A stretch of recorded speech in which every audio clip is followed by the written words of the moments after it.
অর্থাৎ যার থেকে অনন্ত কোটি অবতার প্রকাশিত হন, সেই যিনি পূর্ণানন্দ চিন্ময় পূর্ণ তত্ত্ব বিশেষ স্বয়ং ভগবত তার সার যিনি, তিনি যখন আসেন তখন কি হয় না, তখন তাকে দর্শন করলে তার কাছে কেউ আর মুক্তি চায় না, শান্তি চায় না, স্বস্তি চায় না। তখন তার কাছে কি চায় না, পরিপূর্ণ আত্মসমর্পণ করে তার হয়ে গিয়ে চিরকালের জন্য তার প্রেম সেবার অধিকার প্রার্থনা করে, যেটি আমরা ভাগবতে দেখেছি যে যখন এতে চাংশ কলাপুংস কৃষ্ণস্তু ভগবান স্বয়ং, সে গোবিন্দ অবতীর্ণ হলেন, তখন তার মাধুর্যের বৈশিষ্ট্য কি না, মাধুর্যের বৈশিষ্ট্য বলতে গিয়ে স্বয়ং সুকমণি বলছেন, যিনি অস্খলিত বীর্য উদ্ধরেতা ব্রহ্মচারী, বলছেন দেখো পরীক্ষিত, এই স্বয়ং ভগবান যখন আসেন তখন স্বাভাবিকভাবে সবাই মুগ্ধ হয়ে যায়, আপন আপন স্বভাবজ যে ধর্ম কর্ম বৈশিষ্ট্য সব ভুলে যায়, রাখতে পারে না, কেননা তিনি হচ্ছেন মূল। তো স্নিগ্ধ স্মিতেক্ষিত উদারৈর বাক্যৈ বিক্রমলীলয়া নীলোকং রময়ামাস মুক্তা সর্বাঙ্গ রম্যয়া। সুকমণি বলছেন, প্রভু রামচন্দ্রের অবতীর্ণের বৃত্তান্ত বললেন। রামচন্দ্র অবতীর্ণ হয়েছেন সূর্য বংশে, আর তারপরেই পরীক্ষিত বলছেন, পরীক্ষিতকে বলছেন সুকমণি, মহারাজ এই সূর্য বংশের পরে এই পৃথিবীতে চন্দ্রবংশের রাজত্বকাল শুরু হয়েছিল দ্বাপর যুগে, আর এই চন্দ্রবংশেই ভগবান এসেছিলেন। তা তিনি এমন রূপ নিয়ে নয়, তার ওটা স্বকীয় স্বরূপ, নিত্য সিদ্ধ রূপ সেটি। তা স্নিগ্ধ স্মিতেক্ষিত উদারৈ বাক্য বিক্রমলীলয়া, অর্থাৎ তার যে অদ্ভুত স্নিগ্ধ রূপ, যা দর্শন মাত্রেন সর্বেন্দ্রিয় আত্মা চিত্ত প্রশান্তিতে পূর্ণ হয়ে যায়। আবার তাতে রয়েছে অদ্ভুত অজস্র কৃপা বিচ্ছুরণকারী দৃষ্টি, যার দিকে গোবিন্দ তাকান, ওই ইক্ষণ দৃষ্টি শক্তিতেই যেন অনন্ত মমতা, ভালোবাসা, আপন করে নেয়ার জাদু প্রকাশিত হয়ে যায়। মনে হয় আপন যদি কেউ থেকে থাকে, এনি আর কেউ নেই। তো এমন অদ্ভুত স্মিতেক্ষিত উদারৈ, তারপরে তার বাণী, তার বাক্য বিক্রমলীলয়া, তারপর যে তার অত্যাদ্ভুত লীলা, এই লীলা শ্রবণ করে মুগ্ধ হয় না, কৃষ্ণময় হয়ে যায় না, এমন কেউ নেই। এইভাবেই তিনি এসে নীলোকং রময়ামাস মূর্তা সর্বাঙ্গ রম্যয়া, তিনি পরিপূর্ণ এমন স্বরূপ নিয়ে অবতীর্ণ হন যে মুগ্ধ না হয়ে কেউ থাকতে পারে না ব্রহ্মাণ্ড। শুধু তাই নয়,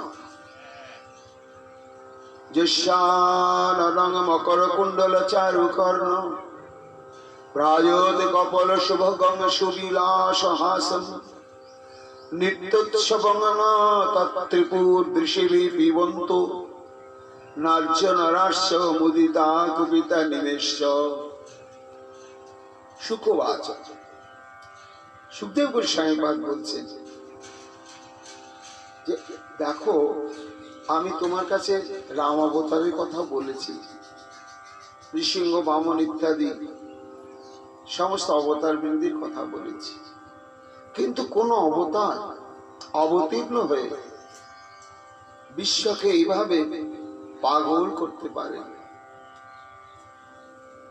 তা নিখিল মাধুর্য নিকেতন শ্রী গোবিন্দ অবতীর্ণ হওয়ার সঙ্গে সঙ্গে পাগল হয়ে যেত যদি কেউ তার দিকে দৃষ্টি দিত। কি ছিল সেই রূপের বৈশিষ্ট্য? যে শাননং মকর কুণ্ডল চারু কর্ণ ভাজত কপলম। গোবিন্দের কর্ণে আছে মকর কুণ্ডল, দুটি কর্ণে দুটি মকর কুণ্ডল, এবং সেটি মণি নির্মিত। তাই যে মণি নির্মিত মকর কুণ্ডল, তার ছটা লেগে অদ্ভুত সুন্দর গণ্ডস্থল আরো আলোকিত হয়ে বিরাজ করছে। তা এই মণি মকরাকৃতি কুণ্ডলের ছটায় সমুজ্জ্বল গণ্ড বিশিষ্ট বদনখানি, তাতে আবার কি আছে? সুবিলাস হাসন। শ্রী ভগবানের নিত্য সিদ্ধ স্বরূপই হচ্ছে হাসি মাখা বদনখানা। তা আমার গোবিন্দিতে যা আছে, মহাপ্রভুতে তাই আছে। কৃষ্ণরূপের যে বৈশিষ্ট্য, তার চাইতে অধিক বৈশিষ্ট্য হচ্ছে আমার গৌর রূপে। কৃষ্ণের চাইতে আবার অধিক হলো কেন? না, যে কৃষ্ণের রূপের এক খণ্ডুবায় বিশ্ব ত্রিভুবন সর্বপ্রাণী করে আকর্ষণ, এমন যে কৃষ্ণ, তিনি সংকুচিত হয়ে গেলেন নিজের স্বরূপের কথা জেনেও। যদ্যপি আমার রূপে আপ্যায়িত করে ত্রিভুবন, তথাপি রাধার দর্শনে আমার জোড়ায় নয়।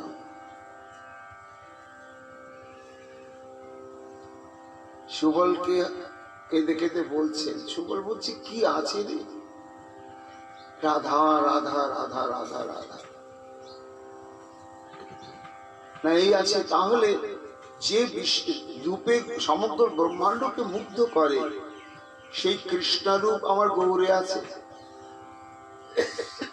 আবার ব্রহ্মাণ্ড মুগ্ধকারী কৃষ্ণ যে রাধারানীর রূপে মুগ্ধ হয়ে যান, সে রাধারূপ আমার গৌরের মধ্যে রয়েছে। যার জন্য কৃষ্ণরূপ, রাধারূপ, এই দুটি রূপ মহাপ্রভুকে ওই মাধুর্য ভগবত্তা সার কৃষ্ণের রূপ মাধুর্যের চাইতেও গরিয়ান মহিয়ান করে তুলেছে। তাই এই রূপ দর্শন মাত্রেও আত্মসমর্পণের ব্যাকুলতা জাগে। কেমন ব্যাকুলতা? যুবতীনাং যথা জনি জুনাঞ্চ যুবত যথা। মুক্তি নয়, শান্তি নয়, স্বস্তি নয়, তোমাকে মধুর রসাশ্রিত ভাবে তোমাকে ভালোবাসতে ইচ্ছা করে। তো সেটি গোবিন্দকে দর্শন করেও তাই, আর আমার মহাপ্রভুকে দর্শন করে আরো ততোধিক। এটিকে অপরাধে নেই, না না। কেন? শ্রীকৃষ্ণ এবং শ্রী চৈতন্য এরা হচ্ছেন পরতত্ত্ব, এই সর্বকিছুর আধার। ভাগবত যেমন বললেন, এতে চাংশ কলাপংশ কৃষ্ণস্তু ভগবান স্বয়ং। এই হচ্ছে পরতত্ত্বের সংজ্ঞা। আর চরিতামৃতে বলা হলো ন চৈতন্য কৃষ্ণ জগতি পরতত্ত্বং পরমেহ। আমার কৃষ্ণ চৈতন্য মহাপ্রভুর চাইতে আর পরতত্ত্ব নেই। তাই পরতত্ত্বের চরমতম সীমা হচ্ছেন চৈতন্য মহাপ্রভু। তিনি কে? গোপীনাং তৎপতিনাং চ দেহিনামেব সর্বেষাম जो अंतঃसरति सत्यक्ष क्रीडे देहभाव। রাসলীলায় শ্রীকৃষ্ণ যখন বললেন তোমরা সতী নারী পতির সেবা ত্যাগ করে আমার কাছে এসেছো, এই বিধি ধর্ম লঙ্ঘনটা ঠিক হয়নি তোমাদের, তার উত্তর কি দিয়েছিলেন গোপীরা? না পতিরও পরমত পতি তুমি আত্মারাম, তোমা বিনা গৃহপতি অগতি সমান। গোপীনাং তৎপতিরাম চ দেহিনামেব সর্বেষাম। তাহলে মহামহা সতীও কৃষ্ণ ভজন করবার জন্য অভিলাষী, তাতে তার সতীত্ব ধর্ম নষ্ট হয় না। সেই কৃষ্ণই তো গৌ। তা তিনি এমন রূপ, এমন প্রেম, এমন ভাব নিয়ে এসেছেন যে দর্শন মাত্রেন দর্শনকারী নিজের প্রাপ্ত স্বভাবযত বর্ণাশ্রম ধর্মের যত বিধি সমস্ত কিছু পরিত্যাগ করে তাকে পতিত্বে বরণ করবার জন্য অনুরাগের পথ ধরে হরিবোল হরিবোল বলতে বলতে চলছে। আর নিজেকে ধরে রাখতে পারে না। কুলবতী সতী কেবা আছে নদিয়া নগরে, চিতে ধৈর্য ধরি রহিতে পারে ঘরে, বলে রইতে না রে সতীত্বের বন্ধনে কেউ, রইতে না রে সতীত্বের বন্ধনে। আমার গোরা রূপে নয়ন দিয়ে সতীত্বের বন্ধনে কেউ রইতে না রে। আর চিতে ধৈর্য ধরি রহিতে পারে ঘরে। একে তো যার আভরণ শূন্য রূপে সাবর জঙ্গম কীট পতঙ্গ আবাল বৃদ্ধ বনিতা পুরুষ নারী নির্বিশেষে বিমুগ্ধ হয়ে যায়, তাকে আবার সাজিয়েছে। কেন সাজিয়েছে? সেবার উল্লাস। কি দিয়ে সাজানো হয়েছে?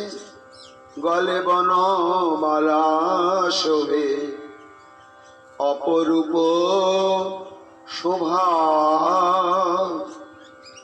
গলে বনমালা শোভে অপরূপ শোভা। আজি কত শোভা হয়েছে বিনোদিয়ার বিনোদ গলায়, কত শোভা হয়েছে বিনোদিয়ার বিনোদ গলায়। অনুরাগে গাথামালা বলি বিনোদিয়ার বিনোদ গলায়, কত শোভা হয়েছে গলে বনমালা শোভে অপরূপ শোভা। আজি আনন্দ আর ধরে না আমার গোরা চাঁদের পরশি পেয়ে, আনন্দ ধরে না, গোরার হিয়ার মাঝে স্থান পেয়ে আনন্দ আর ধরে না। হিয়ার মাঝে স্থান পেয়ে ওই বনমালাখানি, গোরার হিয়ার মাঝে স্থান পেয়ে তার আনন্দ ধরে না। শুধু তাই নয়, সে প্রাণ খুলে অনুরাগে ঘোষণা করছে, দেখো এই তো আমার পতিত পাবন গৌর বটে, আমি হলাম বনের বনফুল, আমি অতি নগণ্য নিকৃষ্ট অজ্ঞাত। অর্থাৎ বনফুল বললেই বুঝায় পরিচিত কোনো ফুল নয়, সেই ফুলটির নামই হচ্ছে বনফুল। আমি তো নগণ্য বনফুল, কিন্তু দেখো দেখো আজ আমার বন্য জন ধন্য হলো, আমার বন্য জন ধন্য হলো। শ্রী চৈতন্যের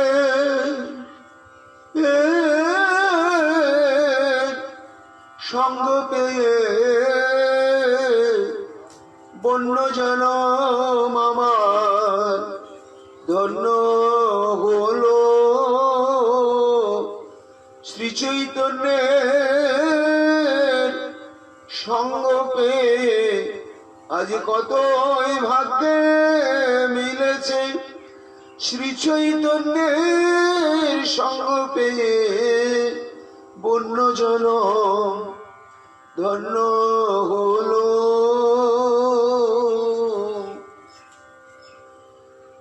গলে বনমালা শোভে অপরূপ শোভা। নাগরী তাকেও বনমালা গেঁথে পরিয়ে দিয়েছে, শোভা তো হতেই পারে, তাতে তোমার মন এত ব্যাকুলিত কেন? না দেখ, যিনি নিখিল সৌন্দর্য মাধুর্য নিকেতন, ব্রহ্মাণ্ডের সমস্ত সৌন্দর্য যার কাছে পরাভূত, এমন যে চির সুন্দর, সেই নগণ্য বনফুলকে আদর করে বক্ষে তুলে দিয়েছে। তা বল, এমন দয়াল এমন করুণাময় জগতে হবে না হয়েছে? যখন ওই নগণ্য বনফুল, তার গন্ধ নেই, তার কোনো পরিচয়ও নেই, সে যখন তার হৃদয়ে স্থান পেয়েছে, তখন এই কলিযুগে জন্ম গ্রহণ করি যত নগণ্য জঘন্য হই না কেন, একদিন না একদিন যদি কেউ গৌর পানে চেয়ে দেখে, তখন গৌর আমার তাকে আদর করে কোলে নেবে, তারে আদর করে কোলে নেবে। সব অপরাধ ক্ষমা করে, পাপ রাশি ধুয়ে দিয়ে, সব অপরাধ ক্ষমা করে কোলের মাঝে তুলে নেবে। নাগরী ব্রহ্মাও তাই কেঁদেছিলেন, যখন স্তুতি করছেন তখন বন্যস্রজেতে নৌমি, গোবিন্দকে প্রণাম নিবেদন করছেন। হে গোবিন্দ, এই বনমালা গলায় পরা যে তোমার রূপ, আমি বারবার প্রণাম করি। গোবিন্দ হেসে বলেছিলেন, ব্রহ্মা ঠাকুর, এর মধ্যে তুমি প্রণামের কি দেখলে গো? আমরা তো জঙ্গলেই থাকি, গরু চড়ানো তো আমাদের বৃত্তি, তাই মা মণিমাণিক্যাদি অলঙ্কারের দ্বারা সাজিয়ে দেন। কিন্তু যেই আমরা বনের সীমানার মধ্যে প্রবেশ করি, আর সখারা বলে, না ভাই, ঘরের সাজ যখন ঘরে ফিরবো তখন করবো, এখন আমরা বনেই আছি, এখন বনের সাজি তোকে সাজাবো, আমরাও সাজাবো। তাই বন্যস্রজে বনফুল তুলে গোবিন্দকে সাজিয়েছে, আর সখারা নিজেও সাজিয়েছে। এতে তোমার প্রণামের কি আছে ব্রহ্মা ঠাকুর? ব্রহ্মা বলছে, আছে প্রভু।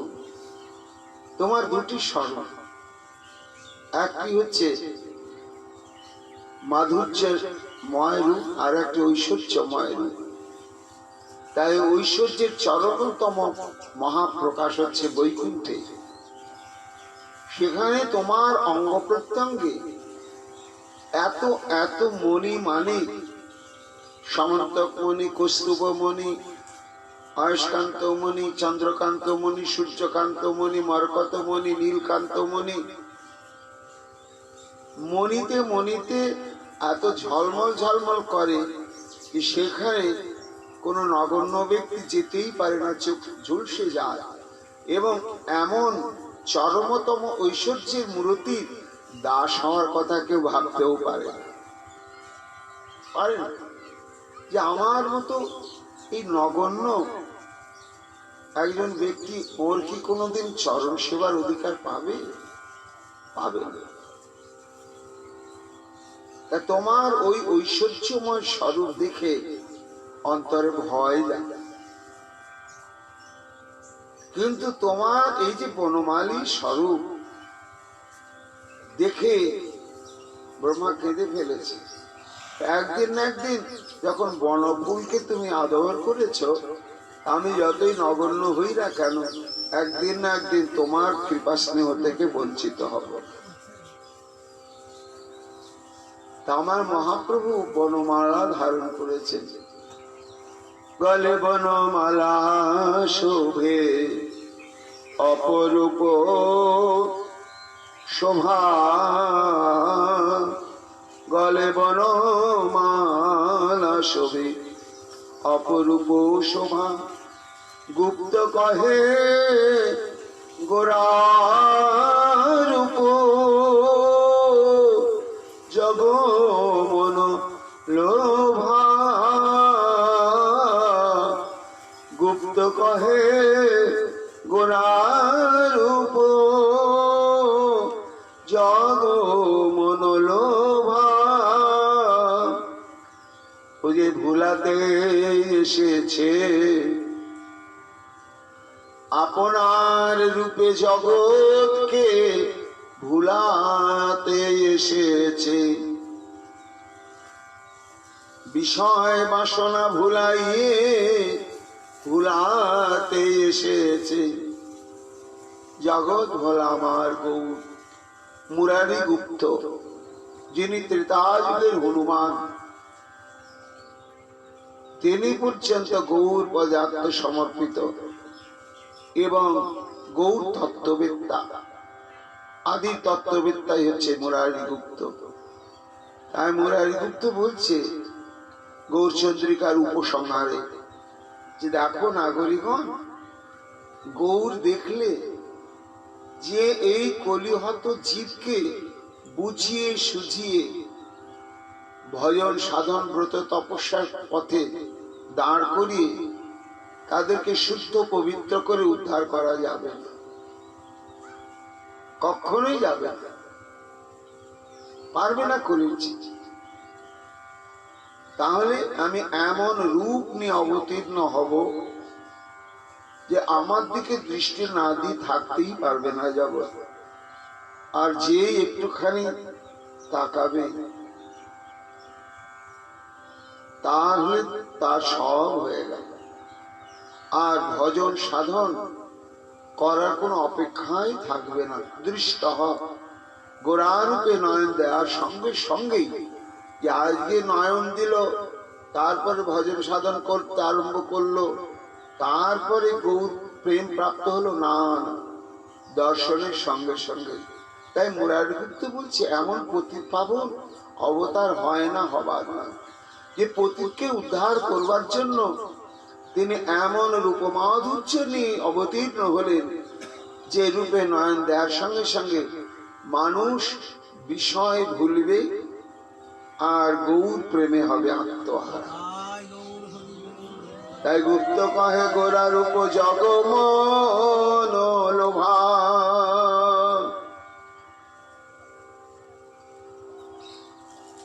গৌর রূপের আসক্ত হতে না পারলে গোবিন্দের রূপ কখনো আস্বাদন সম্ভব হবে না। তাই আদৌ শ্রুত আছে গৌরাঙ্গম কৃষ্ণ লীলা প্রকাশকম গায়ন্তী সাধব সর্বে হরি লীলা যথারুচি। এতক্ষণ আমরা মহাপ্রভুর উপমাধুর্য শ্রবণ কীর্তন করলাম। গৌর কৃপার স্নালোকে মধুরাতি মধুর শ্রী বৃন্দাবনে প্রবেশ করলাম। আর রাধারানীকে ঘিরে নিয়ে সখীগণ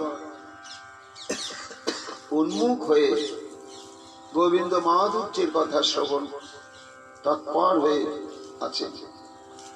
শুনতে হবে কথা, গোবিন্দের কথা। শ্রবণ মঙ্গলম। রাধারানী বর্ণনা করে চলেছেন, আজকে চরণ থেকেই বর্ণনা করছেন। অরুণিত চরণে রণিত মণি মঞ্জির রে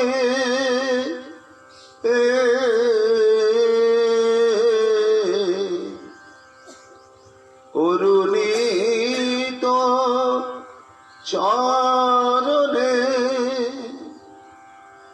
রণিত মণি মঞ্জির রে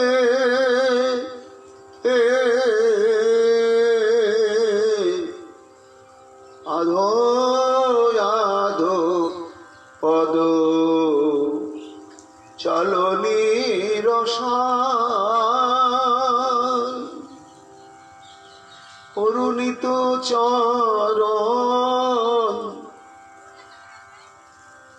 শোভায়তি নিরূপম অরুণিত চরণ শোভায়তি অনুপম।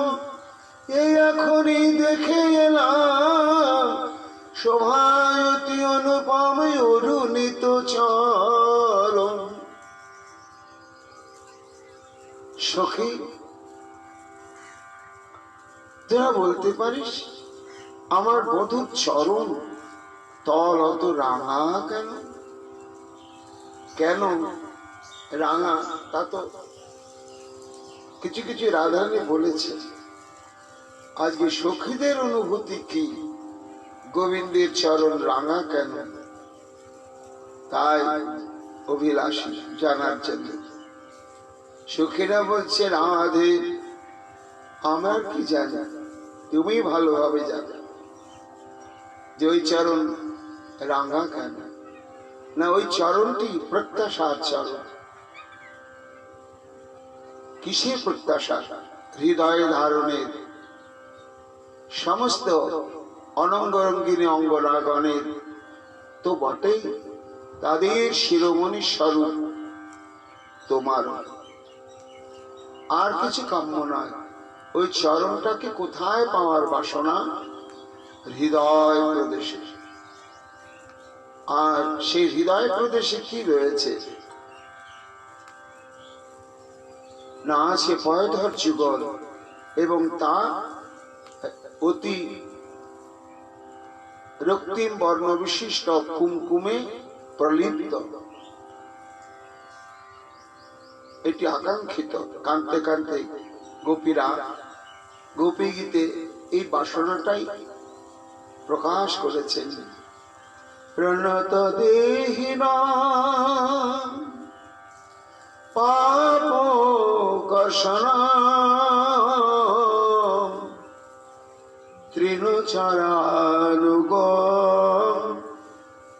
শ্রীনিকেতন। আমরা গতকাল বলেছি যে কৃষ্ণের চরণের বৈশিষ্ট্য কি? প্রণত দেহিনাম পাপকর্ষণা,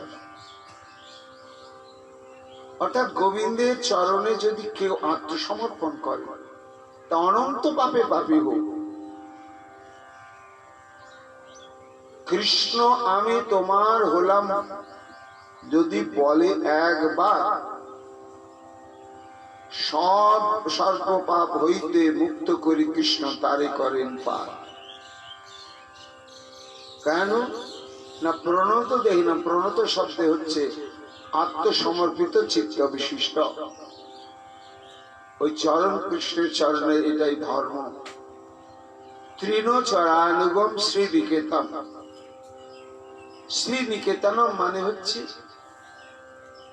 সর্বসম্পদের প্রতিষ্ঠাত্রী যে লক্ষ্মী দেবী, শ্রী শব্দে লক্ষ্মী, সেই লক্ষ্মীর নিত্য আবাস ভূমি হচ্ছে গোবিন্দের চরণ। ফণি ফণার পিতন্তে পদ্ম পূজন। গোবিন্দ যেন বলেছিলেন যে আমার চরণে স্মরণ নিলেই আমি চরণটা দিয়ে দিই। তোমরা কি করে বুঝলে গোপীগণ? না আমরা দেখেছি যে, কোথায় দেখলে? ফণি ফণার পিতন্তে পদাম্বুজম। তোমার উপরে কি অত্যাচার অন্যায় করেছে কালীয় নাগ, দংশন করেছে মর্মস্থলে মর্মস্থলে। আর যোগী জনেরও ব্রহ্মারও দুর্লভ যে চরণ, সেই চরণটা দেখো, যখন কালীয় নাগ শরণাগত হলে তখন তুমি চরণটা তার মস্তকে প্রদান করলে। এই জন্য প্রণত দেহিনাম পাপকর্ষণম। প্রণত দেহিনাম পাপকর্ষণম তৃণচরানুগম শ্রীনিকেতনম। হরিফণার্পিত তে পদাম্বুজম কৃণকুচেষু ন কৃন্ধিরিচ্ছয়াম। শ্যাম, কোথায় আছো? আমরা ব্যাধিতে আক্রান্ত হয়ে পড়েছি। হৃদরোগ, এই হৃদরোগের ঔষধি হচ্ছে একমাত্র তোমার চরণ আক্রান্ত স্থানেতে একটুখানি স্পর্শ করা। তা আমাদের হৃদয়টা আক্রান্ত হয়েছে হৃদরোগে, তো তাই কৃণকুচেষু ন কৃন্ধিরিচ্ছয়াম। তোমার ওই চরণ আমাদের হৃদয়ের মাঝে, বক্ষের মাঝে তুমি প্রদান করো, তাহলে কৃন্ধি দূরীভূত হবে, নাশ হবে। হৃচ্ছয়ম, আমাদের যে হৃদ রোগ সেটি। সখীরা বলছে হৃদয় আমাদের সবাই ব্যাকুল ওই চরণ হৃদয় ধরার জন্য। শুধু তাই নয়, আবার কামনা করলেন ওই গোপী গীতের মধ্যে, প্রণত কামদাম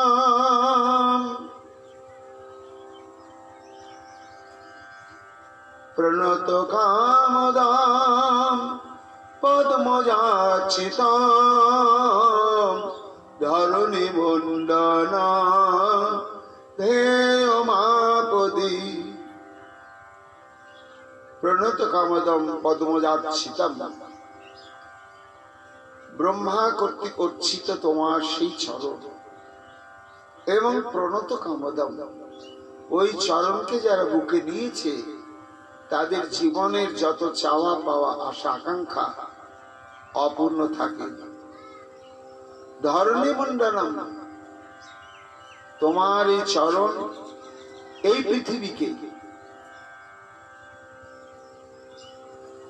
শোভামণ্ডিত করেছে, বিভূষিত করেছে। কেন না বৈকুণ্ঠে, দ্বারকায়, মথুরায়, স্বর্গাদিতে, সর্বত্র যেখানে যেখানে ভগবানের অবস্থান ধাম রয়েছে, প্রত্যেকটি জায়গাতে ভগবান পাদুকা ব্যবহার করেছে। কিন্তু এই বৃন্দাবনে পাদুকা ব্যবহার করেন না। বৃন্দাবনের ভূমি সরাসরি কৃষ্ণের চরণের স্পর্শ প্রাপ্ত হয়েছে এবং হওয়াতে কি করেছে, ধরণী মণ্ডলম, ভাগবত বলছেন যে প্রত্যেকটি চরণের চিহ্ন এই ধরিত্রী দেবী, যেমন সতী নারীকে পতি যদি কোনো গয়না দেয়, অলংকার দেয়, সেটি যেমন অঙ্গ ছাড়া করে না, সর্বক্ষণ যত্ন করে শরীর ধারণ করে রাখে, তাই গোবিন্দের ওই যে নগ্ন পদের অমূল্য চিহ্নাবলী, সেটি পৃথিবী যত্ন করে ধরে রেখেছে। তার উপর দিয়ে কত মানুষ, কত ধেনু বৎসাদি চলে গিয়েছে, কিন্তু সেই চরণ চিহ্ন মিটেনি। তাই ধরণী মণ্ডলম, এই মহাভাগ্যবতী ধরিত্রী দেবীর অলঙ্কার রূপে বিরাজ করছে তোমার ওই চরণ এবং চিহ্ন। দেহ আপদি, যে চরণ বিপদে আপদে পড়ে যদি কেউ একটু ধ্যান করে, মনে মনে স্থির হয়, একটু চিন্তন করে, সে দীক্ষিত অদীক্ষিতের কোনো প্রশ্নই নাই। যদি গোবিন্দকে মনে করে, একটু তার চরণে শরণাগত হয়, দেহ মাপদি, তার সমস্ত বিপদ দূরীভূত হয়ে যায়। চরণ পঙ্কজম শঙ্কমঞ্চতে, সর্বকালে পরমানন্দপ্রদ তোমার সেই চরণ স্তনেষু অর্পয়াধ্য, আমাদের এই বক্ষে তুমি অর্পণ করো। তা বক্ষ অর্পণ করলেন কখন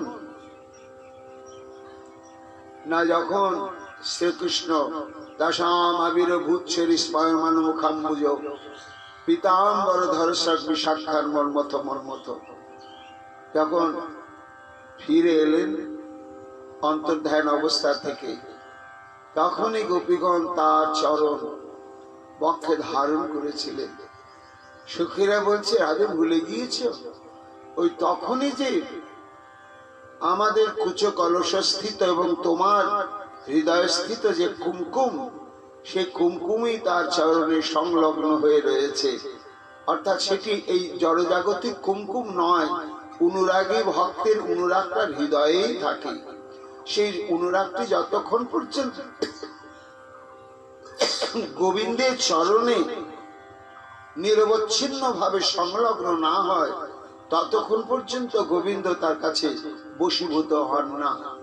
তাই ভক্তের অনুরাগের বর্ণ হচ্ছে রাঙা, আর সেই অনুরাগটি সর্বক্ষণ গোবিন্দের চরণে অবস্থান করে। এই জন্যই হচ্ছে অরুণিত চরণে রণিত মনে মঞ্জির। মহাজন বললেন, রায় কুচ সুখ সঙ্গ তাহাতে যাহার রঙ্গ, তাহা লাগি সদা লোভান্বিত। রায় করে সুললিত, রায় কুচে সুমিলিত, অপূর্ব শ্রী কুমকুমে চর্চিত। বলি তাইতে চরণ অরুণিত, কুমকুমে রঞ্জিত, তাই শ্যাম চরণ অরুণিত। অরুণিত চরণে রণিত মণি মঞ্জির রে। এই মাসে রাঙা চরণে কি দেখলাম, রণিত মণি মঞ্জির। নুপুর বাজছে, তাই এমনি তো বাজে না। নুপুর পায়ে দিয়ে যদি দাঁড়িয়ে থাকা হয় তাহলে বাজবে না, যখনই হাঁটা হবে চলা হবে তখনই তো বাজবে, তাহলে নিশ্চয়ই চলছে। তা নুপুর বাজছে কেন? আনন্দে উৎফুল্লিত হয় বলে নুপুর বাজে জিতং জিতং শ্যামচরণে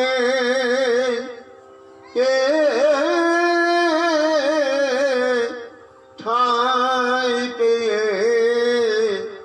নুপুর বাজে জিতং জিতং চূড়ার পানে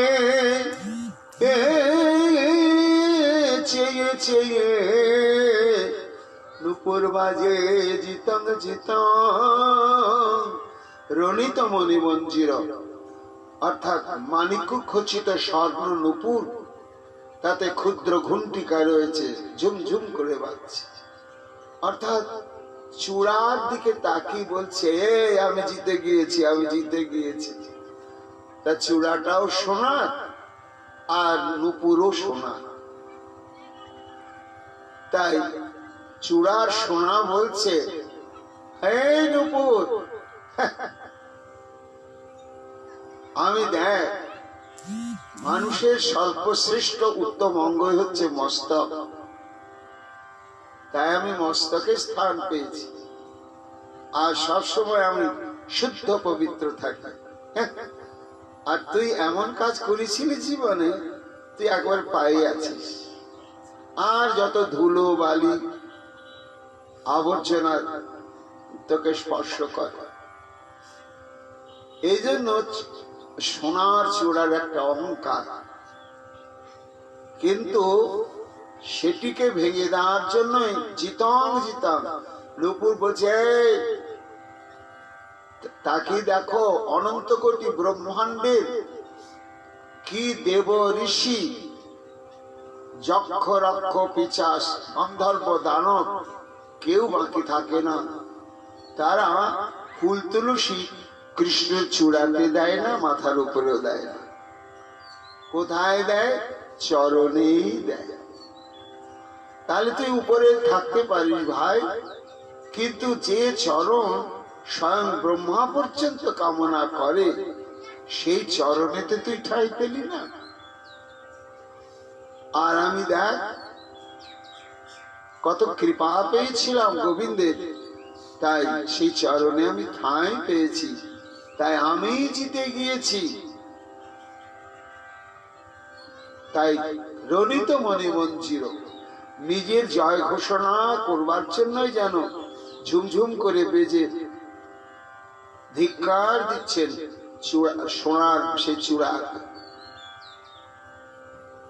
চূড়া বলছে তাই তো ভাই, তুই তো জিতে গেলি রে, আমার ভাগ্যে তো হলো না, আমি তো এখানে মাথায় থেকে গেলাম।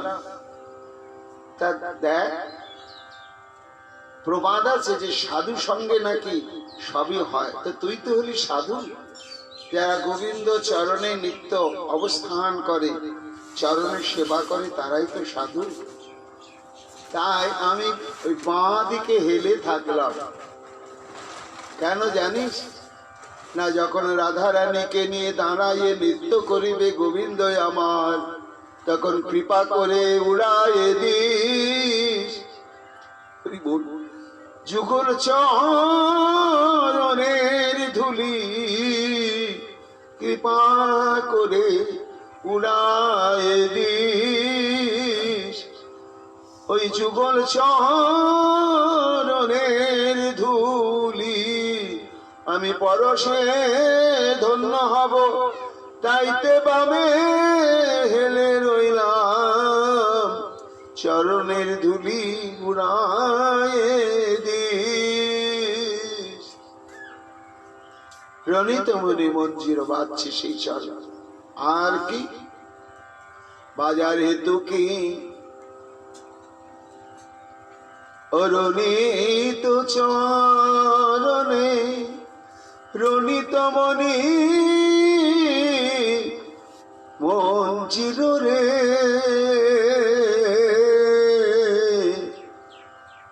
আধো আধো পদ চলনি রসাল,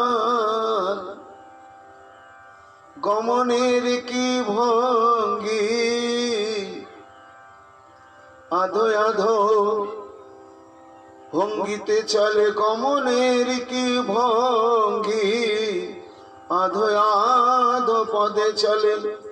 আমার আমার সোনার বধূ আধো আধো পদ চলে, গমনের কি ভঙ্গি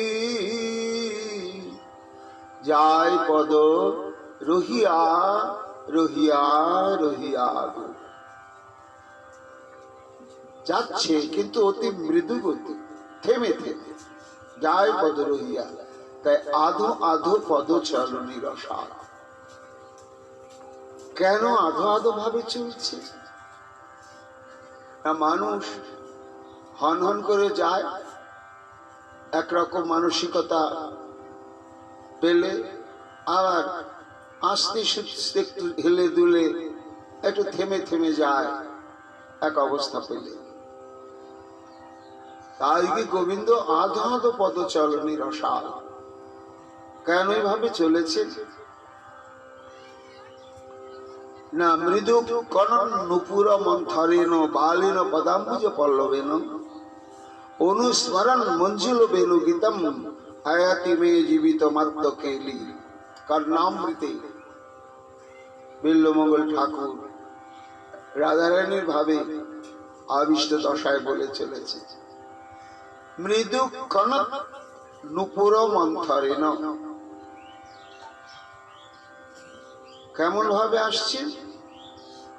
আধো আধো গতি, সেই শব্দায়মান নুপুর সেই চরণে শোভিত রয়েছে। কেন তিনি এরকম ধীরে ধীরে আসছেন? অনুস্মরণ অনুস্মরণ মঞ্জুল বেনু গীতম। সবসময় গোবিন্দ যে বাঁশিটা বাজান, তাতে সব সময় 36 রাগ, 6 রাগ 36 রাগিনী আলাপিত হয়। তো যখন সময় যেমন, এখন দুপুর বেলা, এখন কোন কোন রাগ বাঁশিতে বাজাতে হবে, এখন বিকেল হয়ে গেল, এখন সন্ধ্যা, এখন রাত্রি, তা সময় অনুপাতে এক একটা রাগ বা রাগিনী মূর্তিমন্ত হয়। তাই গোবিন্দ যখন গোধূলি ধূসর বেলায় ঘরে প্রত্যাগমন করছেন, তার সেই সর্বাদ্ভুত রূপ মাধুর্যকে প্রকাশ করে, সেই সময় তিনি একটু চিন্তা করতে করতে ধীর গতিতে চলছেন যে এখন আমি কোন রাগিনী আলাপ করব। তাই রাধারানী বলছেন মনুস্মরণ মঞ্জুল বেনু গীতম। বাঁশিতে এখন কোন রাগ আলাপন করবেন, এটা চিন্তা করতে করতেই মন্থর গতিতে চলেছে। কে চলেছে? মে জীবিত মাতম খেলি, আমার জীবননাথ শ্রী গোবিন্দ। তাই আধো আধো পদ চলনি রসাল। রাধারানী বলছেন, ভাই আমার দৃষ্টি একটু উপরে উঠল, এতক্ষণ চরণের দিকে তাকিয়েছিলাম, তো আমি দেখি চরণের উপরে আর কি আছে আমার মধু। যখন চরণের উপরের দিকে তাকালাম, তখন দেখলাম কাঞ্চন বঞ্চন বসন মনোরম রে, এ কাঞ্চন বঞ্চন বসন মনোরম রে,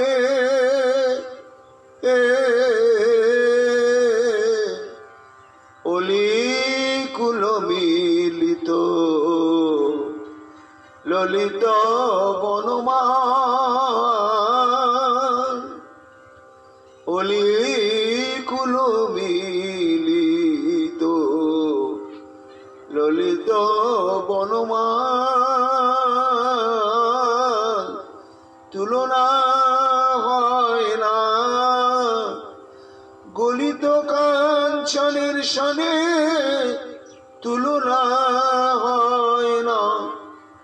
ওই গলিত কাঞ্চনের সনে আমার বধুর পিত বসন, গলিত কাঞ্চনের সনে তুলনা হয় না। চরণের উপরে দৃষ্টি দিতেই চোখে পড়ল বস্ত্র পরিধান করে রয়েছেন বধূ আমার। সেই বস্ত্রটি কেমন কাঞ্চন বঞ্চন বসন মনোরম, অর্থাৎ সোনাকে গলিয়ে ফেললে যে রংটা হয় তার যে চাকচিক্য, সেই চাকচিক্যকে ম্লান করে দিয়ে ওই কালো বরণের উপরে সেই পীত বসনটি সুন্দরভাবে পরিধান করা রয়েছে। আহা সখীরে, আমার কি মনে হলো তাই দেখি যে আমি যদি এই অভাগিনী নারী জাতি না হয়ে আমার বধূর ওই পরিধানের বস্ত্র হতে পারিতাম, তাহলে আমি দিবা নিশি জড়ায়ে রইতাম। আমি যদি পিত বসন হতাম, আমি বধূর অঙ্গে জড়ায়ে রইতাম। তারপরে ভাবলাম কাঁদতে কাঁদতে, না না না, আমার আক্ষেপ করা তো ভুল। ওমা, ওই তো বধূ রেখেছি আমাকে, আমার অঙ্গের বর্ণ লাগিয়া পীত বাস পরিষ্কার। আমার বন্ধু যেন তাকিয়ে বললে, ও রাধে, আমি তোমাকে ছাড়া এক মুহূর্ত থাকতে পারি না।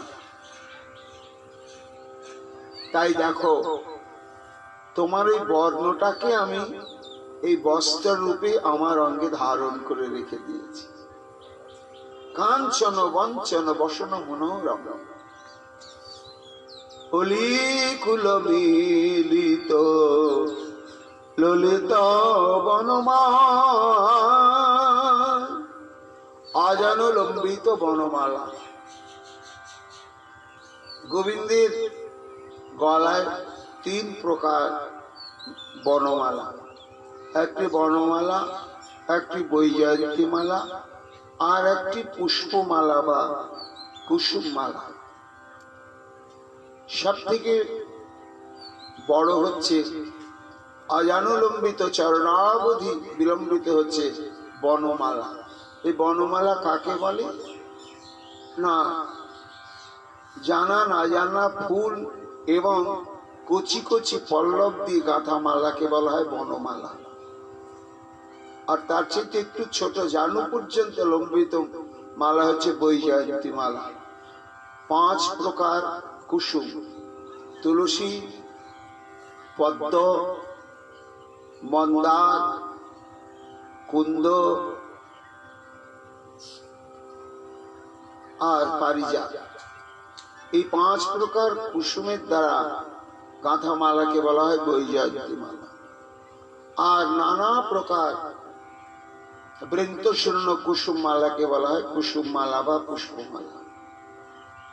তাতে কি অলিগুলো মিলিত ললিত বনমাল, সেই ললিত অতি সুন্দর মাধুর্য মণ্ডিত দোদুল্য মাল মালাতে সমস্ত অলিকুল বলি ঝাঁকে ঝাঁকে উড়িছে, মকরন্দ লোভে অলি ঝাঁকে ঝাঁকে উড়িছে, মকরন্দ লোভে অলি বনমালীর বনমালায়। আজ মকরন্দ লোভে অলি ঝাঁকে ঝাঁকে উড়িছে, আবার যাতায়াত করিছে। কত কত ভ্রমণ তারা যাতায়াত করেছে। সখীরা বলে কেন? আজ বনমালার মধু পানের জন্য ভ্রমরগুলো একেবারে সে গুনগুন গুনগুন গুনগুন গান করছে। কেন? বৃন্দাবনে কি ফুল ফোটেনি? তাতে কি মধু নেই? রাজধানী বলছেন হ্যাঁ হ্যাঁ আছে সত্যি, কিন্তু এরা রসিক ভ্রমর। এরা দেখলো বৃন্দাবনের যে কুসুম তাতে তো মধু রয়েছে, আর আমরা সেই পান করেই বেঁচে থাকি। কিন্তু এই কুসুমগুলো তো কৃষ্ণের নিবেদন হয়নি, তাই এই কুসুমের যে মধু এটা অপ্রসাদী অনিবেদিত মধু। কিন্তু ওই যে অনাঘাত অর্ধস্ফুট কলিকাকে কোন সুনিপুণ রসিকা রমণী আটফোট অবস্থাতে চয়ন করেছে। কেন? ফুল একেবারে ফুটলেই ভ্রমর এসে বুকে বসে মধু পান করবে, তা মধুর শূন্য উচ্ছিষ্ট কুসুমে গোবিন্দ সেবা করবেন। তাই ভ্রমর বসেনি, এমন অবস্থায় কুসুমগুলো চয়ন করে বৃন্ত খুলে অনুরাগের সূত্র দিয়ে গোবিন্দ সেবায় লেগো লেগো বলে কাঁদিতে কাঁদিতে অনুরাগে মালা গেঁথেছে, আর সেই মালা পরাইয়ে দিয়েছে। এইবার মালার কুসুমগুলো তো গোবিন্দে নিবেদিত হলো, ফুলগুলো নিবেদিত হয়ে গেল, আর ফুলের মধ্যে যে মধু সেগুলো সব নিবেদিত হলো। তাই ব্রজের ভ্রমর তারা দেখলে অনিবেদিত মধু জীবন ভর পান করিলাম, এবার যখন কৃষ্ণ প্রসাদী মধু উপভোগের ভাগ্য জুটেছে, আর কেন আমরা দূরে থাকি। তাই তারা প্রসাদী মধু পান করবার লাগে তারা ঝাঁকে ঝাঁকে উড়িছে মধু পানে অলিকুল বনমালীর বনমালায়। ও ভালো, এবার যাচ্ছে কেন রে? সাধুরা বলে যে কৃষ্ণের কাছে আসা যায়, আর একবার এসে গেলে আর যেতে হয় না, যাওয়ার কোনো দরকার থাকে না। সাধুরা বলেন মুক্ত পরিক্লেশ পান্থ শরণং যথা পাদমূলক নমুঞ্চতি। তাহলে তারা কৃষ্ণ সঙ্গ ত্যাগ করে চলে যাচ্ছে কেন? এইবার পদকবি গোবিন্দ দান বলছে, ও তোমরা আমার স্বামিনী আমার আত্মেশ্বরী রাধারানীকে শুধু বকিয়ে নিচ্ছ, এর উত্তরটা আমি দিচ্ছি। ওরা কেন যাচ্ছে জানো? কৃষ্ণ সঙ্গ ত্যাগে করে নয়, কৃষ্ণের এই অভিলষিত কর্ম সাধন করবার লাগি। কেন না তারা ওই কৃষ্ণ প্রসাদী মধু পান করতে করতে এই অপ্রসাদী ভগবত সেবায় লাগে না, লাগেনি। এই দ্রব্যের প্রতি যে মোহ আসক্তি ছিল, কৃষ্ণ প্রসাদী মধু পান করে তা অন্ত হয়ে গিয়ে তারা হয়ে গেল মহান্ত স্বরূপ। এবার যখন মহান্ত স্বরূপ হলো, তখন মহান্তের স্বভাবের বৈশিষ্ট্য কি না? মহান্তের স্বভাব হয় তারিতে পামর, নিজ কার্য নাই তবু জান পর ঘর। মহান্তের স্বভাব বটে পরের লাগি যায় ছুটে, মহান্তের স্বভাব বটে পরের লাগি যায় ছুটে, উদ্ধার করিবে বলে পরের লাগি যায় ছুটে, মহান্তের স্বভাব বটে।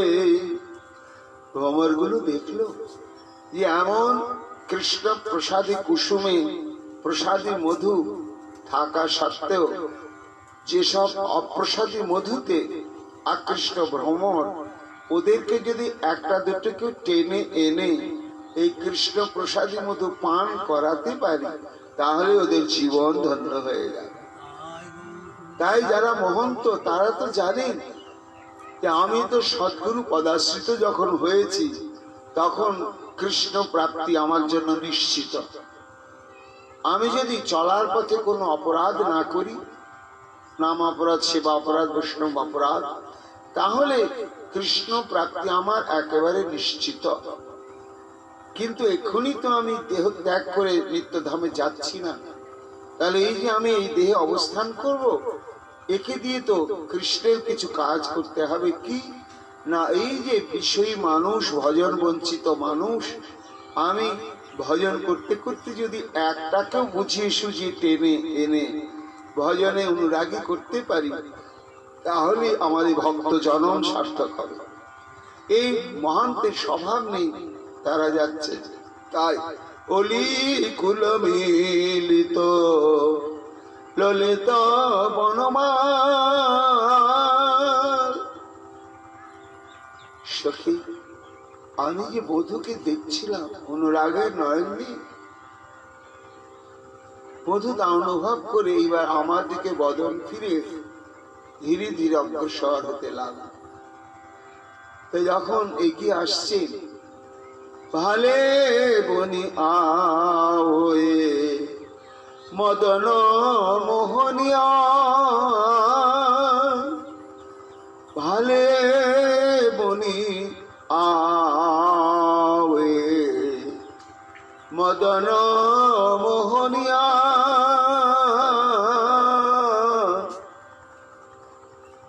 যখন তার পানে চাইলাম, দেখলাম তার রূপটি কেমন না মদন মোহন।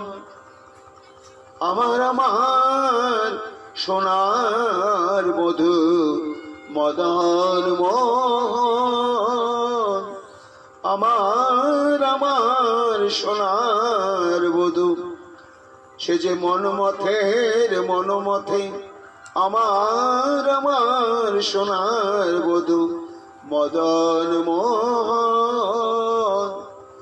আমার গোবিন্দ হলেন মদন মোহন, আর ভোলেনাথ হলেন মদন দহন। মদনকে একেবারে ছাই করে দিয়েছে, মদন দহন। আর গোবিন্দ হলেন মদন মোহন, মদনকে বিমোহিত করে দিলেন। তাই শ্রীধর স্বামীপাদ প্রণাম করতে গিয়ে বলছেন, ব্রহ্মাদি জয় সংরূঢ় দর্প কন্দর্প দর্পহা জয়তী শ্রী প্রতি গোপী মন্ডল মণ্ডিত। সেই মহারাসস্থলিতে গোপীগণ পরিবেষ্টিত সেই গোপীনাথকে আমি প্রণাম নিবেদন করি। কেমন না, ব্রহ্মাদি জয় সংরূঢ় দর্প, যে ব্রহ্মাকে পরাভূত করে অহংকারে প্রমত্ত ছিল যে মদন, তাকে পর্যন্ত পরাভূত করলেন আমারই গোবিন্দ। কিভাবে পরাভূত করলেন? কবিরাজ গোস্বামীপাদ বললেন, চড়ি গোপীর মনোরথে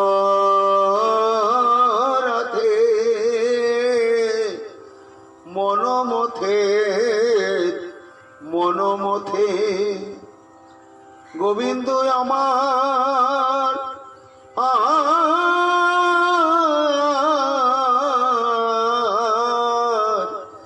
চড়ি গোপীর মনোরথে, ওই যে মনোমথের মনোমথে, ওরে নাম ধরে মদ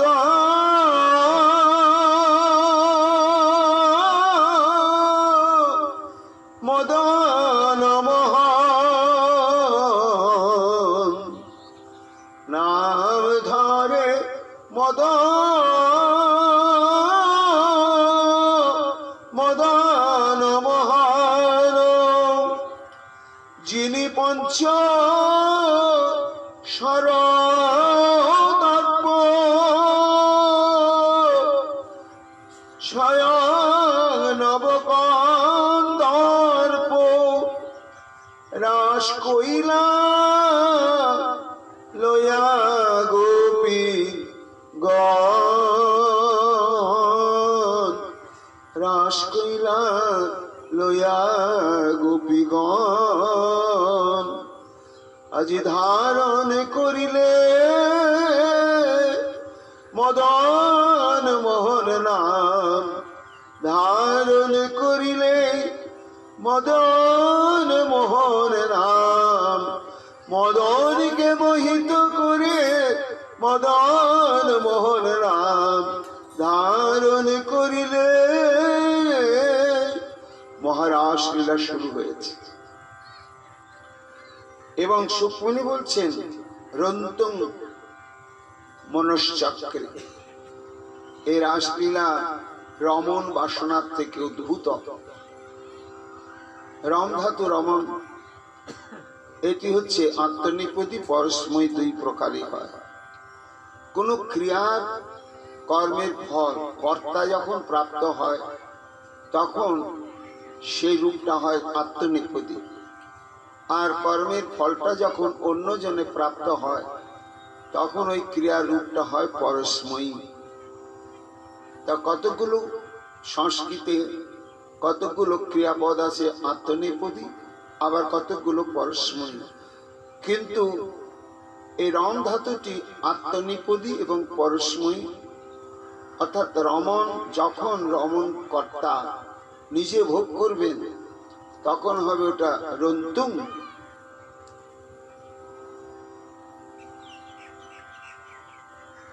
তাহলে গোবিন্দ রমণ বাসনা পূরণের জন্য রাসলীলার অবতারণা করেছেন।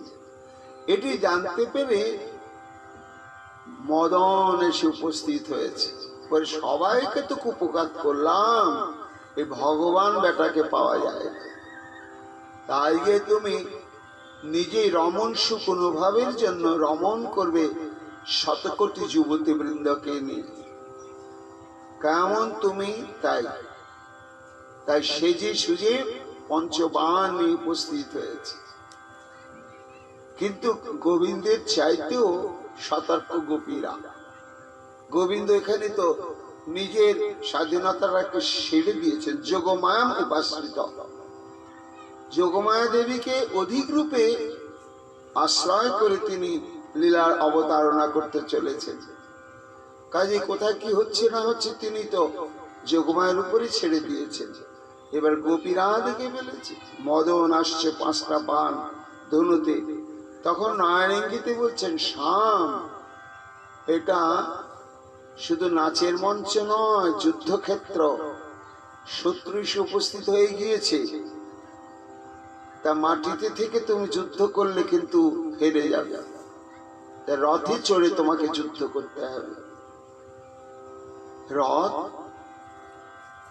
কে যুদ্ধ করতে এসছে? ওই যে রতিপতি মদন, তার পঞ্চস্বর্ণী। হায় হায়, রথ কোথায় পাবো? গোপী তখন বলছে এই তো আমাদের হৃদয়টাই তোমার রথ। কেন জানো? এই রথে তুমি যদি আরোহণ করো শ্যাম, তা নিশ্চিত হয়ে তুমি যুদ্ধ করতে পারবে। কেন না, আমরা প্রতিজ্ঞাপূর্বক ঘোষণা করে বলতে পারি যে আমাদের হৃদয়েতে বিন্দুমাত্র আত্মসুখ বাসনার গন্ধ নেই। তা যে হৃদয়ে আত্মসুখ বাসনার গন্ধ পর্যন্ত নেই, গন্ধলেশ পর্যন্ত নেই, সেই হৃদয়কে তুমি যদি আশ্রয় করে রমণ ক্রিয়া করো তাহলে কামের অধিষ্ঠাত্রী দেবতা মদন পরাভূত হয়ে যাবে। তাহলে তাই হোক। কবিরাজ গোস্বামীপাদ বললেন চড়ি গোপীর মনোরথে, মনোমথের মনোমথে নাম ধরে মদন মোহন। তখন মহারাস লীলা শুরু হয়েছে। এক একটা করে বাণ নিক্ষেপ করছে আর ফিরে আসছে না। 5টা বাণ শেষ হয়ে গেল। তা একটা বাণই তো ত্রিভুবন জয়ের ক্ষেত্রে তার যথেষ্ট ছিল, কিন্তু 5টা বাণ নিক্ষেপ করে যখন ফিরল না, তা 5 নম্বর বাণটা যখন ছুটছে, বাণটা ছোঁড়া হয়ে গেল আর ধনুটাও ভেঙে গেল। টুটল কি ফুল ধনু ঘুন।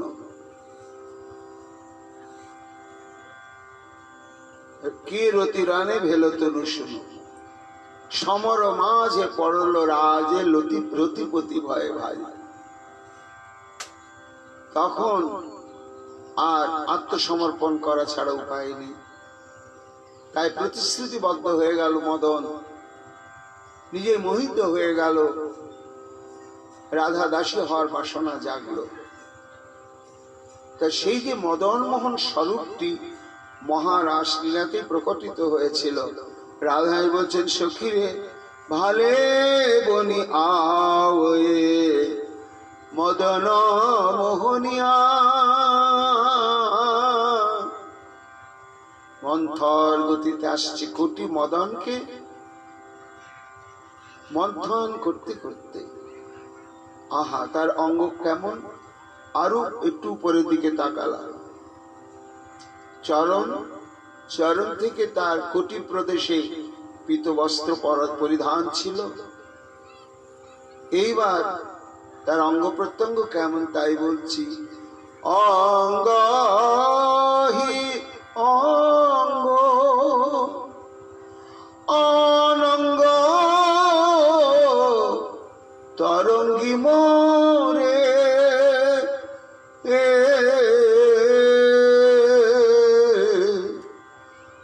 অঙ্গ হি অঙ্গ অনঙ্গ তরঙ্গি মোরে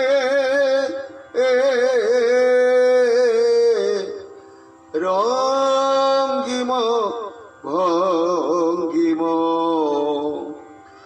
নয়ন নাচুনিয়া। রঙ্গিম ভঙ্গিম নয়ন নাচুনিয়া। কত অনঙ্গ নাচিছে, অনঙ্গ মোহনের অঙ্গে অঙ্গে কতই অনঙ্গ নাচিছে। অনঙ্গ মোহনের অঙ্গে অঙ্গে এখনই দেখে এলাম। অনঙ্গ মোহনের অঙ্গে অঙ্গে কতই অনঙ্গ নাচিছে। অনঙ্গ মোহন বা মদন মোহন গোবিন্দ তার অঙ্গে অঙ্গে আবার অনঙ্গ নৃত্য করছে।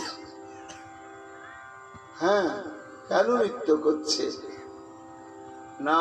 ওই অঙ্গ প্রত্যঙ্গে অবস্থিত নর্তন পরায়ণ অনঙ্গ দর্শন অনুভব সঙ্গে সঙ্গে দর্শনকারীর অন্তর অনঙ্গ রসে উদ্দীপ্ত হয়ে উঠবে। কি অনঙ্গ?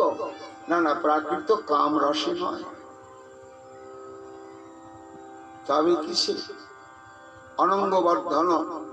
আমার গোবিন্দের রূপটা হচ্ছে অনঙ্গ বর্ধন।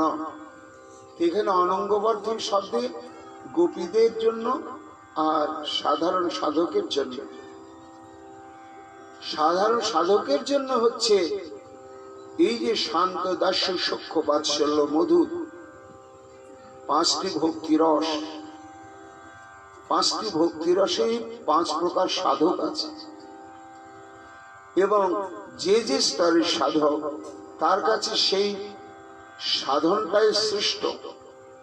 শান্ত রসের ভক্ত, দাস্য রসের ভক্ত, সখ্য রসের ভক্ত, বাৎসল্য রসের ভক্ত এবং মধুর রসের ভক্ত।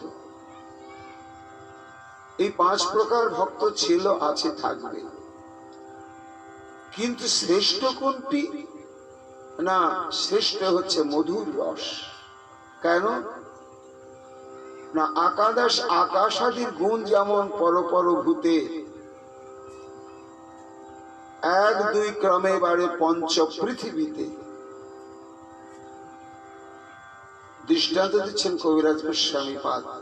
আকাশের একটাই গুণ, শব্দ গুণ। বাতাসের 2টো গুণ, শব্দ এবং স্পর্শ। আগুনের তেজের 3টা গুণ। আকাশে শব্দ গুণ আছে, বায়ুর স্পর্শ গুণ আছে, আর অগ্নির তেজ তাকে দেখা যায়। আবার জলের ওই আকাশের গুণটাও জলের মধ্যে আছে, শব্দ গুণ। বাতাসের স্পর্শগুণ জলের মধ্যে রয়েছে। আবার দেখা যায় দৃশ্যমানতা তেজের গুণটাও রয়েছে। আর জলের নিজস্ব গুণ আছে, সেটা হচ্ছে রস। তাই আকাশের একটা গুণ, বাতাসের দুটো গুণ, তেজ অগ্নির তিনটি গুণ, আর অপ বা জলের চারটি গুণ, আর সর্বশেষ হলো ক্ষিতি। তা ক্ষিতির হচ্ছে পাঁচটি গুণ। তা এই ক্ষিতির মধ্যে যেমন আকাশ থেকে বাকি সমস্ত ভূতগুলোর বা পদার্থের গুণগুলো নিত্য বর্তমান, তেমনি মধুর রসে শান্ত দাস্য সখ্য বাৎসল্য মধুর সব রসই বর্তমান। এই জন্য মধুর রসকে আশ্রয় করে ভজনটাই হচ্ছে সর্বশ্রেষ্ঠ ভজন। ভগবানের পরিপূর্ণ স্বরূপ আস্বাদন একমাত্র মধুর রসেই সম্ভব, শান্ত দাস্য বাৎসল্যাদিতে সম্ভব নয়। এবার এই যে মধুর রসের ভাবকে আশ্রয় করে ভজন করার জন্য অন্তরে যে উদ্দীপন, এই উদ্দীপনটা জাগানোর জন্যই আজকে মদন মোহন শ্রী গোবিন্দ আমার প্রতি অঙ্গে অঙ্গে যেন অপ্রাকৃত অনঙ্গকে ধরে রেখে দিয়েছে। তাই গোবিন্দ রূপে নয়নে দিলেই মধুর রসে প্রকৃতি ভাব আশ্রয় করে তাকে ভজনের বাসনা জাগে। আর গোপীগণের ক্ষেত্রে হচ্ছে অনঙ্গ, মানে সেখানে প্রেম প্রেম বিবর্ধন করে। রঙ্গিম ভঙ্গিম নয়ন নাচনিয়া। সখী, সেই অনঙ্গমোহন গোবিন্দ আমার সর্ব অঙ্গে অনঙ্গ রাশিকে উচ্ছ্বলিত করে আবার এমন তেরোছে নয়নে কটাক্ষ ভঙ্গি হানতে হানতে আসছে। নয়ন নাচাইছে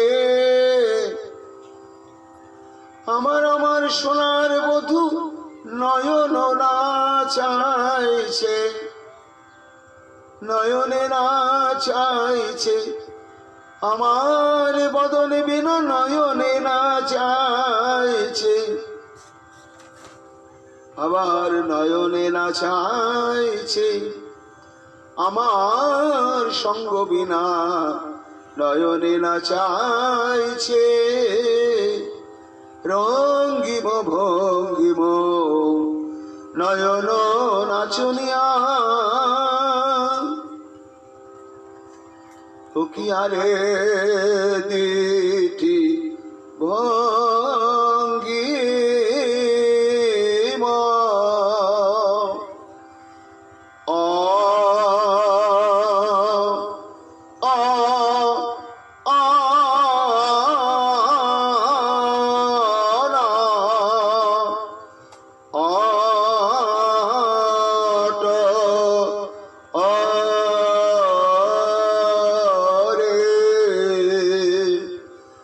নটরে তার দি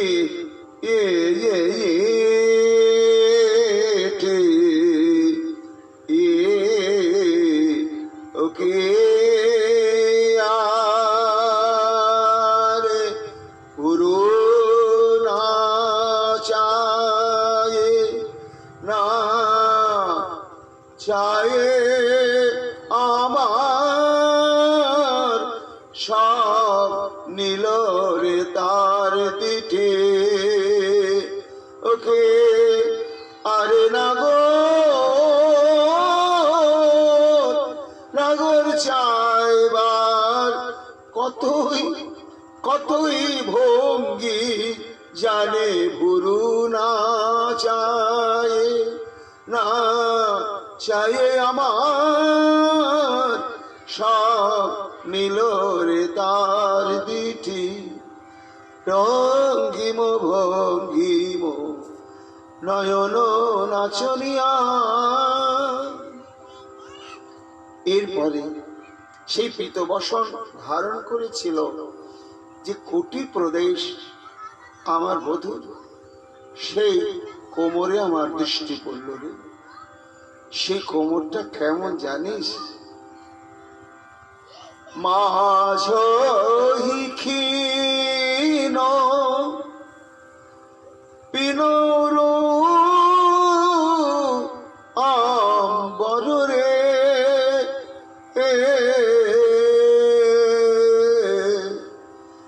মাঝহি ক্ষীণ পিনর আম্বর রে,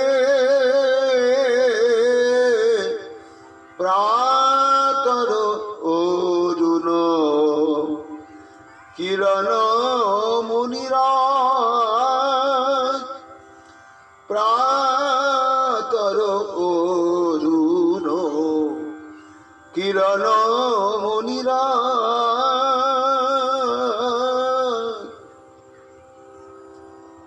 মাঝহি ক্ষীণ, এই পদাবলী, এই ভাষা আর বিশ্বের বুকে কোনো কবি আসবেন না। এই ভাষার মাধুর্য এমন ভাবে প্রকাশ আর সম্ভব না। এই চৈতন্য যুগের পরবর্তী কাল এটা শেষ হয়ে গেছে। কি ভাষা! মাঝহি ক্ষীণ পিন উর অম্বর। রাধারানী বলছেন বধূর সেই সোনালী রঙের হলুদ বস্ত্র পরা কোমরটা একেবারে ক্ষীণ, অত্যন্ত সরু। কেমন সরু!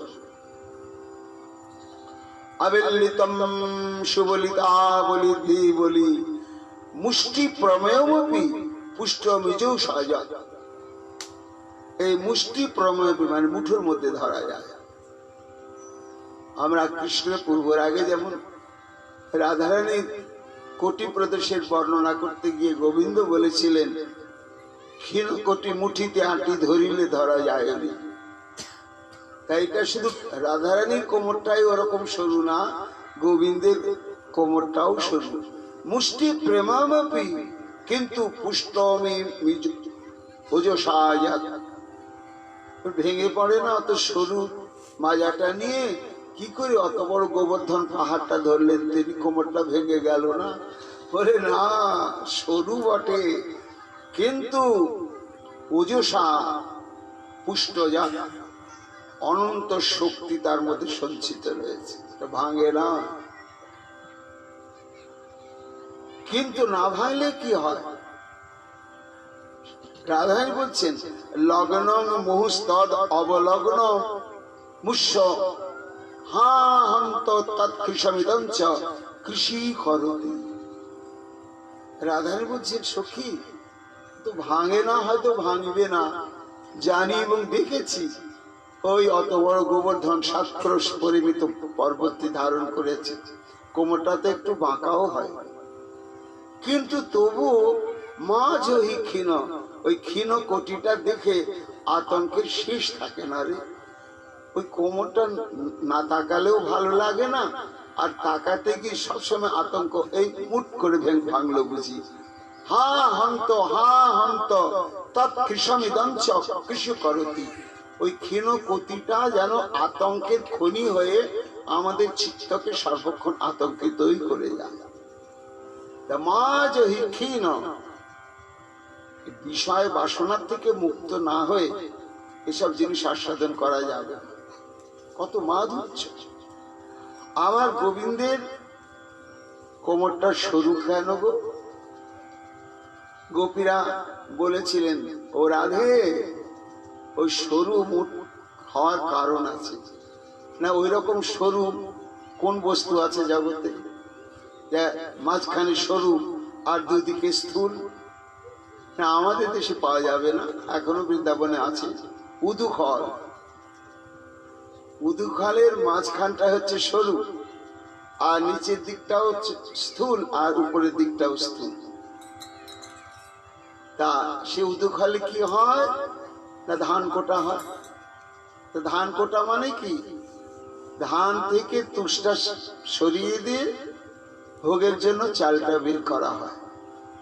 যে উদুখলে ধান দিয়ে মুগুরে আঘাত করলে ধানের খোসাটা সরে গিয়ে চাল বেরোয়, তা দিয়ে ভগবত সেবা হয়, তেমনি গোপীগণ বলছে রাধে মা জহি ক্ষীণ, তোমার বধুর কোমরটা উদুখলের মতন সরু কেন জানো? আমরা জানি। কি জানো?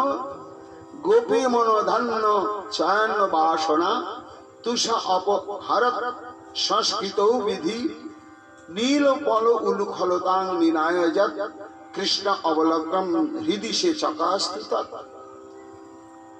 এই গোপীগণের মনরূপ বা ধান্য, সেই ধান্যে গৃহধর্ম, গেহধর্ম, পতিধর্ম, বেদধর্ম, ধৈর্য, লজ্জা এবং আত্মসুখ, এগুলো সব তুষ খোসা। এগুলো থাকে বলে ধানের তুষ থাকলে সেবায় লাগে না। সেই তুষওয়ালা ধানকে ভেঙে তুষ ছাড়িয়ে চাল করার জন্যই যেন বিধাতা কৃষ্ণের কোমর রূপ উদুখলটা সৃষ্টি করে রেখে দিয়েছে। গোপীগণ ওই কোমরের দিকে যেই তাকাবে আর সঙ্গে সঙ্গে তাদের আত্মসুখ বাসনা, গেহধর্ম, বেদধর্মরূপ খোসা তুষ সব দূর হয়ে গিয়ে প্রেম সেবার উদ্যম লালসা জাগবে। এই জন্যই যেন কোমরটাকে সরু করে রেখেছে। কৃষ্ণ অবলগ্ন হৃদি যে চকাস্তুত। তা সখী, এই হচ্ছে তার। আর কি দেখলাম? পিন উর অম্বর, তার সুপুষ্ট পরিসর বক্ষস্থল।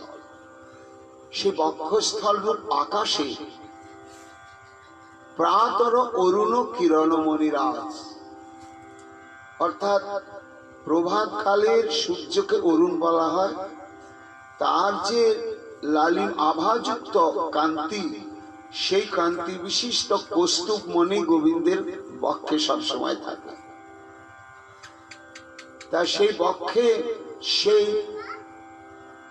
অতি অরুণ বর্ণ বিশিষ্ট কৌস্তুভ মণিটি থাকে দেখে মনে হচ্ছে যে গোবিন্দের চওড়া বক্ষটা যেন আকাশ, আর তার মধ্যেই যেন প্রভাতের অরুণ উদয় হয়েছে কৌস্তুভ মণি স্বরূপে। প্রাতরে অরুণ কিরণ মণিরাজ। এইবার আমার দৃষ্টিটা আর একটু উপরে গেল। এখন বক্ষের দুদিকে দেখছি দুটো বাহু আছে। সেই বাহু দুটো কেমন জানো সখী? কুঞ্জার করভ করহি কর বন্ধন রে,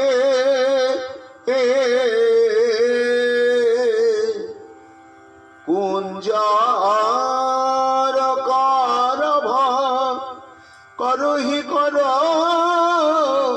বন্ধন রে, মলয়জ কঙ্কন বলয় বিরাজ, মলয়জ কঙ্কন বলয় বিরাজ। আমি কি সেবা গনি করি সুন্দর সখী, কি সেবা গনি করি সুন্দর সখী, বধূর ভুজ যুগলের আগে করি সুন্দর আমি কি সেবা গনি রে। কুঞ্জর করভ, কুঞ্জর মানে হাতি, করভ মানে হচ্ছে সুর। তা হাতির তো হাত নেই, হাতের কাজটা সুর দিয়ে করে। আর মহাশক্তি ওই সুরে, ও সুর দিয়ে যা ধরবে, একেবারে বড় বড় গাছকে ধরে চেড়ে নিচ্ছে, এদিক ওদিক করছে।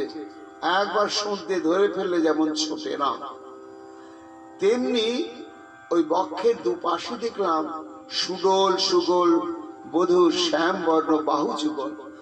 সে বাহু যুগল নয়, কুঞ্জর করবে করহ করে বন্ধন। ওই ভুজ যুগলের বন্ধনে যদি একবার কে আবদ্ধ হয় তাহলে কোনোদিন তা থেকে সে মুক্ত হতে পারবে না। একটা হাতির একটা সুর থাকে, তাহলে দুটো হাতির দরকার। মহাজন বলছেন হ্যাঁ হ্যাঁ। কবি কর্ণপুর বর্ণনা করছেন অলঙ্কার কস্তুরে যে আমার গোবিন্দের ওই ইন্দ্র নীলমণি কপাটবৎ বক্ষের দুদিকে যে দুটো বাহু দেখে তিন রকম মনে হচ্ছে। কি? রত্নস্তম্ভ ব্রজ মৃগদিশাং চিত্ত দোলোৎসবস্য, চিত্ত দোলোৎসবস্য রত্নস্তম্ভবৎ। অর্থাৎ এই সরস্বতী পুজোর দিন থেকে শুরু করে মাঘী পূর্ণিমা পর্যন্ত 10 দিন হয় বসন্ত লীলা, আর মাঘী পূর্ণিমার পর দিন থেকে একেবারে মহাপ্রভুর জন্মতিথি পর্যন্ত এটা হয় হচ্ছে হোলি লীলা। আর এই ফাল্গুনী পূর্ণিমার পর দিন থেকে শুক্লপক্ষের একাদশী পর্যন্ত এই 26 দিন হয় দোল লীলা। আর দোল এখন উঠে গিয়েছে, আমরা ছোটবেলায় দেখেছি। আগে সব দেবদোল, দশম দোল, সপ্তম দোল, পঞ্চম দোল উৎসব হতো অনেক বৈষ্ণব ভক্ত বাড়িতে। তো সেখানে দোল মঞ্চ করা হতো। দোল শব্দে ঝুলনার দোল একই। বর্ষাকালে যে ঝুলন হয় ওটাকে বলা হয় ঝুলন, আর বসন্তকালে যে ঝুলন হয় তার নাম হলো দোল। কেন? সেখানে আবির রং দেওয়া হয়। তা সেটা কি হয় না, দুদিকে দুটো পিলার স্তম্ভ, তার সঙ্গে ওই দোলনাটাকে দুলানো থাকে। কবি কর্ণপুর বলছেন যে গোবিন্দের ওই যে দুটো বাহু যেন ব্রজঙ্গনাগণের চিত্তরূপ দোলোৎসব ভূমি, সেই ভূমিকে দোলানোর জন্য দুটি স্তম্ভবৎ হচ্ছে গোবিন্দের বাহু।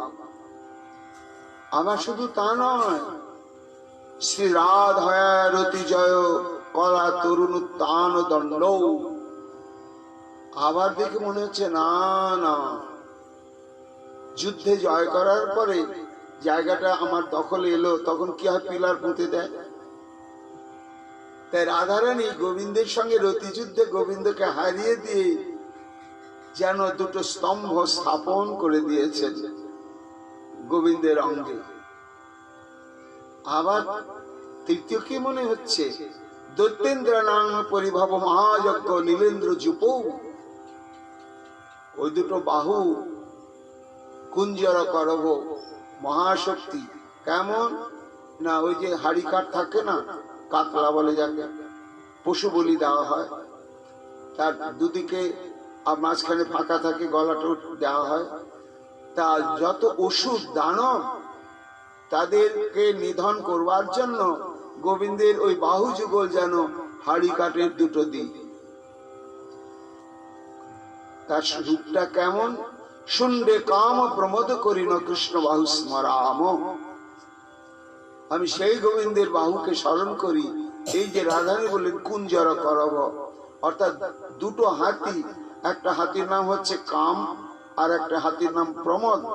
এই দুটো হস্তির শুন্ডের ন্যায় আমার গোবিন্দের দুটো বাহু, তাকে আমি নিরন্তর স্মরণ করি। কুঞ্জর করব করহি কর বন্ধন রে,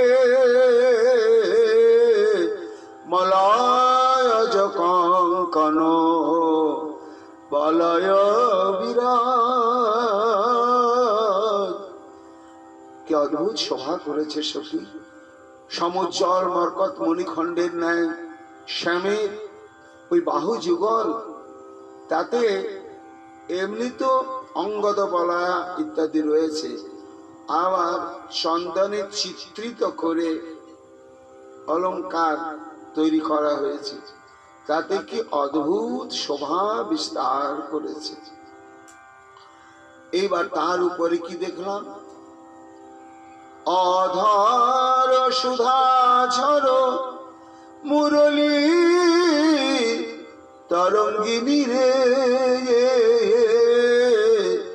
বিগলিত রঙ্গিনী হৃদয় দুকুল। বলি সুধা ঝরিছে মুরলীর রন্ধে, যেন সুধা ঝরিছে মুরলীর রন্ধে, এই আমি দেখে এলাম মুরলীর রন্ধে কত সুধা ঝরিছে। অধর সুধা ঝর মুরলী তরঙ্গিনী, বিগলিত রঙ্গিনীর হৃদয় দুকুল। গোবিন্দের ওই সুধাক্ষরিত বংশী নাদামৃত শ্রবণ করে কত কত সতী মহাসতী তাদের অঙ্গের বস্ত্রাদি শিথিল হয়ে পড়ছে। তার উপরে বাঁশি বাজাচ্ছে। এবার আরো উপরের দিকে তাকালাম, কি দেখলাম? মাতাল নয়ন ভ্রমর জন ভ্রমি ভ্রমি রে, উড়ি পড়ত শ্রুতি উতুপলমল। অর্থাৎ গোবিন্দের মকর কুণ্ডল শুধু না, তাতে আমার কর্ণিকার কুসুম ছোট্ট ছোট্ট উৎপল ফুল বোঝা আছে। আর ডাগর ডাগর নয়ন তো আবার টেরা, ওই সব সময় এদিকে এদিকে যাচ্ছে। তা দেখে মনে হচ্ছে যেন টাটকা ফোটা ফুলের মধু পান করবার জন্য নয়ন নয়, যেমন ভ্রমর একবার এদিকে যাচ্ছে একবার এদিকে যাচ্ছে। মা তল নয়ন ভ্রমর জন্য ভ্রমি ভ্রমি উড়ি পড়ত শ্রুতিমূল। এবার আরো উপরের দিকে তাকালাম, কি দেখলাম? গোরচনা তিলক চূড়ে মণি চন্দ্রক, বেড়ল রমণী মন মধু করমাল। তার উপরে দেখলাম তিলক পরা আছে। সেই তিলকটি কিসের? গোরচনা। 7টি নক্ষত্রের বৃষ্টির জল যদি কোনো গরুর মাথাতে পড়ে, তখন তার মগজের মধ্যে একটা মতির সৃষ্টি হয়। তার নাম হচ্ছে গোমতী বা গোরচনা। সেটা গাঢ় হলুদ বর্ণের, তার একটু হালকা সুগন্ধ আছে। তাই দিয়ে তিলক রচনা করেছে। তিলক দেখে ত্রিলোক বলে। তার উপরে দেখলাম চূড়ে মণি চন্দ্রক, সেই ময়ূর পুচ্ছ শোভিত চূড়া ধারণ করা আছে। আর তাতেই বিশ্বের এমন কোন রমণী নেই যে ওই চূড়ার মাধুর্য দর্শন করে তার চিত্তবৃত্তিকে স্থির রাখতে পারে। রমণী বেরল মন মধু করমাল। গোবিন্দ দাস নীতি চিতে বিহরই গো, ইহ বড় না গরো তরুণ তোমার। পদকবি গোবিন্দ দাস রাধার চরণ তলে বসে বলছে, রাধে গো, তোমার শ্যাম তো চঞ্চল, এক জায়গায় স্থির হয়ে থাকে না। তাই তুমি কৃপা করো, মহাস্থির যেমন তমাল বৃক্ষ, সে হচ্ছে অচল স্থির, কোথাও যেতে পারে না। তদ্ভুত আমার চিত্ত ভূমিতে মহাস্থির তমাল বৃক্ষের ন্যায় নিখিল সৌন্দর্য মাধুর্য নিকেতন শ্রী গোবিন্দ আমার কেন হৃদয় মাঝে বিরাজ করে। তরুণতা তমালের মতো এক জন্মে নয় জন্মে জন্মে তরুণতা তমালের মতো স্থাবর হয়ে যেন চিরকাল আমার এই হৃদয়ের মাঝে ইহ নাগর বড় তরুণ তমাল নীতি রীতি বিহরই চিরকাল বিরাজ করল। সখী, আজকে যে রূপ দর্শন করে এলাম, একেবারে চরণ থেকে চূড়া পর্যন্ত তোদের কাছে বর্ণনা করলাম। আগামীকাল আবার গোবিন্দের কেমন রূপ দর্শন হবে সেটি তোদের কাছে বর্ণনা করব।